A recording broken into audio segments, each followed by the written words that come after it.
Segunda carta de San Pedro. Segunda de San Pedro, capítulo 1.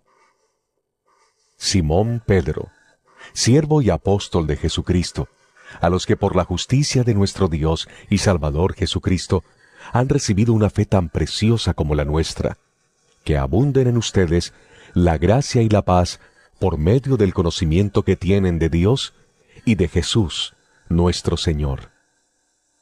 Su divino poder, al darnos el conocimiento de aquel que nos llamó por su propia gloria y potencia, nos ha concedido todas las cosas que necesitamos para vivir como Dios manda.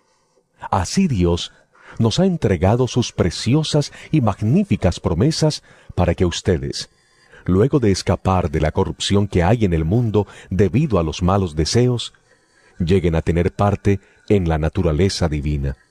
Precisamente por eso, esfuércense por añadir a su fe virtud, a su virtud entendimiento, al entendimiento dominio propio, al dominio propio constancia, a la constancia devoción a Dios, a la devoción a Dios afecto fraternal, y al afecto fraternal amor.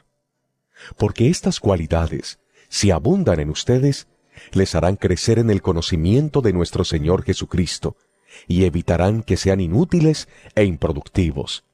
En cambio, el que no las tiene es tan corto de vista que ya ni ve, y se olvida de que ha sido limpiado de sus antiguos pecados.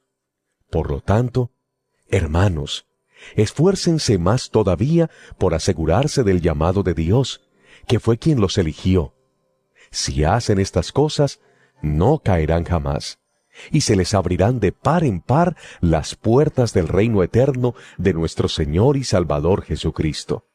Por eso siempre les recordaré estas cosas, por más que las sepan y estén afianzados en la verdad que ahora tienen.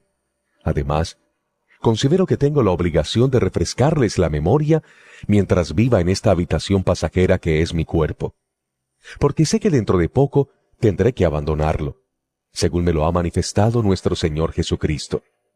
También me esforzaré con empeño para que aún después de mi partida, ustedes puedan recordar estas cosas en todo tiempo.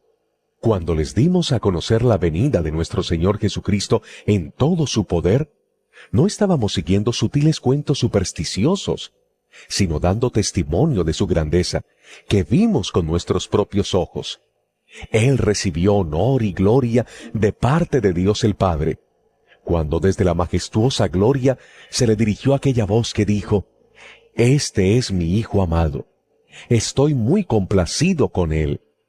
Nosotros mismos oímos esa voz que vino del cielo cuando estábamos con él en el Monte Santo.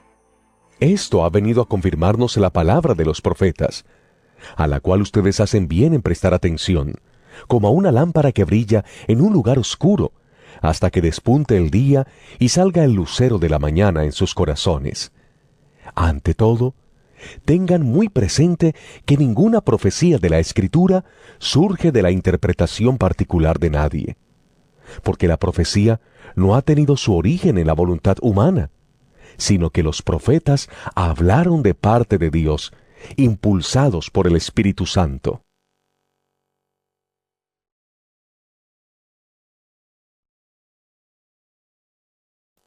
Segunda de San Pedro, capítulo 2. En el pueblo judío hubo falsos profetas, y también entre ustedes habrá falsos maestros que encubiertamente introducirán herejías destructivas, al extremo de negar al mismo Señor que los rescató. Esto les traerá una pronta destrucción. Muchos los seguirán en sus prácticas vergonzosas, y por causa de ellos se difamará el camino de la verdad. Llevados por la avaricia, estos maestros los explotarán a ustedes con palabras engañosas. Desde hace mucho tiempo su condenación está preparada y su destrucción los acecha. Dios no perdonó a los ángeles cuando pecaron, sino que los arrojó al abismo, metiéndolos en tenebrosas cavernas y reservándolos para el juicio. Tampoco perdonó al mundo antiguo cuando mandó un diluvio sobre los impíos, aunque protegió a 8 personas, incluyendo a Noé, predicador de la justicia. Además, condenó a las ciudades de Sodoma y Gomorra, y las redujo a cenizas, poniéndolas como escarmiento para los impíos. Por otra parte, libró al justo Lot, que se hallaba abrumado por la vida desenfrenada de esos perversos, pues este justo, que convivía con ellos y amaba el bien, día tras día sentía que se le despedazaba el alma por las obras inicuas que veía y oía. Todo esto demuestra que el Señor sabe librar de la prueba a los que viven como Dios quiere y reservar a los impíos para castigarlos en el día del juicio. Esto les espera sobre todo a los que siguen los corrompidos deseos de la naturaleza humana y desprecian la autoridad del Señor.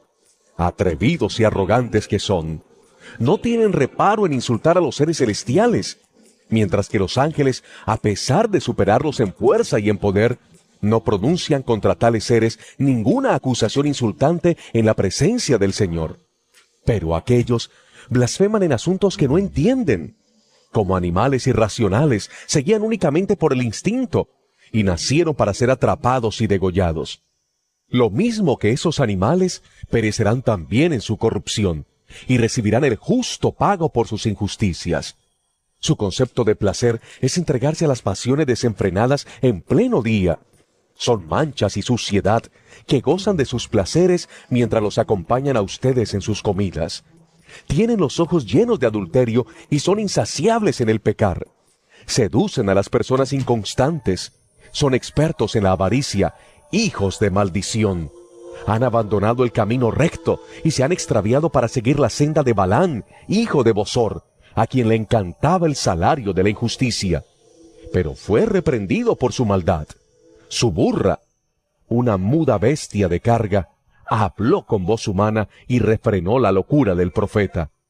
Estos individuos son fuentes sin agua, niebla empujada por la tormenta, para quienes está reservada la más densa oscuridad.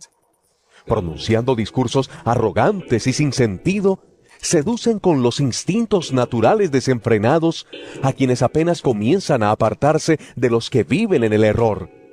Les prometen libertad cuando ellos mismos son esclavos de la corrupción, ya que cada uno es esclavo de aquello que lo ha dominado. Si habiendo escapado de la contaminación del mundo por haber conocido a nuestro Señor y Salvador Jesucristo, vuelven a enredarse en ella y son vencidos, terminan en peores condiciones que al principio. Más les hubiera valido no conocer el camino de la justicia, que abandonarlo después de haber conocido el santo mandamiento que se les dio. En su caso, ha sucedido lo que acertadamente afirman estos proverbios. El perro vuelve a su vómito y la puerca lavada a revolcarse en el lodo.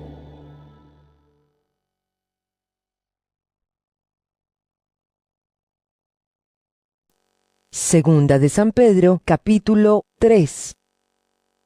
Queridos hermanos, esta es ya la segunda carta que les escribo. En las dos, he procurado refrescarles la memoria para que con una mente íntegra recuerden las palabras que los santos profetas pronunciaron en el pasado, y el mandamiento que dio nuestro Señor y Salvador por medio de los apóstoles. Ante todo, deben saber que en los últimos días vendrá gente burlona que, siguiendo sus malos deseos, se mofará. ¿Qué hubo de esa promesa de su venida? Nuestros padres murieron y nada ha cambiado desde el principio de la creación. Pero intencionalmente olvidan que desde tiempos antiguos, por la palabra de Dios, existía el cielo y también la tierra, que surgió del agua y mediante el agua. Por la palabra y el agua, el mundo de aquel entonces pereció inundado. Y ahora, por esa misma palabra, el cielo y la tierra están guardados para el fuego, reservados para el día del juicio y de la destrucción de los impíos. Pero no olviden, queridos hermanos, que para el Señor un día es como 1000 años, y 1000 años como un día. El Señor no tarda en cumplir su promesa, según entienden algunos la tardanza. Más bien, Él tiene paciencia con ustedes, porque no quiere que nadie perezca, sino que todos se arrepientan. Pero el día del Señor vendrá como un ladrón, En aquel día los cielos desaparecerán con un estruendo espantoso. Los elementos serán destruidos por el fuego y la tierra, con todo lo que hay en ella, será quemada. Ya que todo será destruido de esa manera, ¿no deberían vivir ustedes como Dios manda, siguiendo una conducta intachable y esperando ansiosamente la venida del día de Dios? Ese día, los cielos serán destruidos por el fuego, y los elementos se derretirán con el calor de las llamas. Pero según su promesa, esperamos un cielo nuevo y una tierra nueva en los que habite la justicia.